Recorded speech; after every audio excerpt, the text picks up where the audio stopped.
નમસ્કાર દર્શક મિત્રો, ટીવી18 ન્યૂઝમાં આપનું સ્વાગત છે। સુરેન્દ્રનગર શહેરના રતનપર વિસ્તારને પોપટપુરા વિસ્તાર સાથે જોડતા રસ્તાની કામગીરી હાથ ધરવામાં આવી।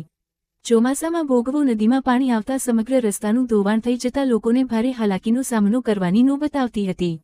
રતનપર વિસ્તારમાં વસવાટ કરતા હજારો લોકોને સુરેન્દ્રનગર જવા માટે મુખ્ય રસ્તો શરૂ થતા હાલાકીનો અંત આવશે। જેસીબી સહિતના સાધનો વડે તાત્કાલિક કામગીરી શરૂ કરી આગામી 2 કે 3 દિવસમાં રસ્તો શરૂ કરવામાં આવશે।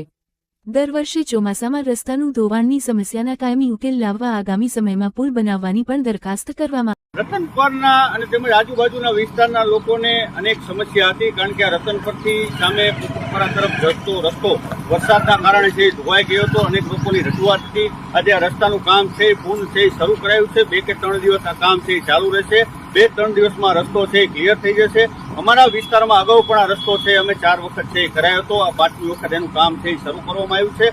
અમારા વિસ્તારની વાત કરીએ તો રોડના કામ હોય, બ્લોકના કામ હોય, સફાઈના હોય, પાણીના હોય કે લાઇટના હોય, તમામ કામો છે પૂરા કર્યા છે। છતાં પણ હજી કોઈ લોકોના કામ હોય તો સીધો અમારો સંપર્ક કરે। તમામ કામ છે એ આવનારા સમયમાં અમે કરવાના છીએ। ખાસ કરીને શેના કારણે આ રસ્તો બંધ હતો? આ રસ્તો છે દર વખતે જયારે વરસાદ આવતો હોય ત્યારે ભોગાવાનું પાણી છે અહીંથી પસાર થતું હોય ત્યારે આ રસ્તો છે એ ધોવાઈ જાય છે।